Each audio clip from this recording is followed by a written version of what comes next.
Hi everyone, it's Emma Marie here, author of the Verbal Abuse in Relationships blog for HealthyPlace.com. Today I want to tackle a question. It's a question I've asked myself many times since coming out of a relationship that was verbally and emotionally abusive. So I'm sure it's something that you guys have asked yourself too. And that is, why don't more people spot the early warning signs of abuse in their relationship? It's a complicated question to answer. It's important to note that while physical abuse tends to kind of rear its ugly head with a dramatic outburst, somebody losing their temper, that's kind of a very definitive point in the relationship where you may realise that somebody is abusive, whereas emotional and verbal forms of abuse tend to creep up more slowly. In that time that you're kind of exposed to the emotional trauma of this sort of elusive behaviour, your brain sort of develops coping strategies to help you deal with the stress of what you're being exposed to.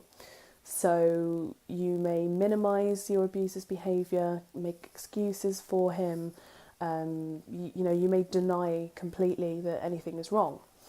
And while at the time that might protect you from the emotional trauma of the situation, over time it will kind of build and fester, and ultimately you may realise that you've long-term mental health problems that need addressing, which is kind of what happened to me. And I so regularly look back and think, I wish I'd seen those signs sooner, I wish somebody had pointed them out to me, but I think in reality, even if somebody had, I don't know that I would have acted on them. The way that an abusive person makes you feel in a relationship is that you can't branch out on your own, you can't trust your own instincts, you'd be lost without them, and that's not a coincidence. It enables them to carry on abusing you and carry on making you feel dependent. But the strange thing about all of it is that often the person doing the abusing doesn't know what they're doing. They're not aware of their behaviour.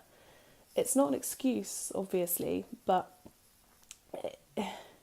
it's not necessarily always calculated. It could be learnt behaviour from being abused as a child, from something that happened to them early in life. It's possibly a defence mechanism to help them deal with the stress of being vulnerable to somebody.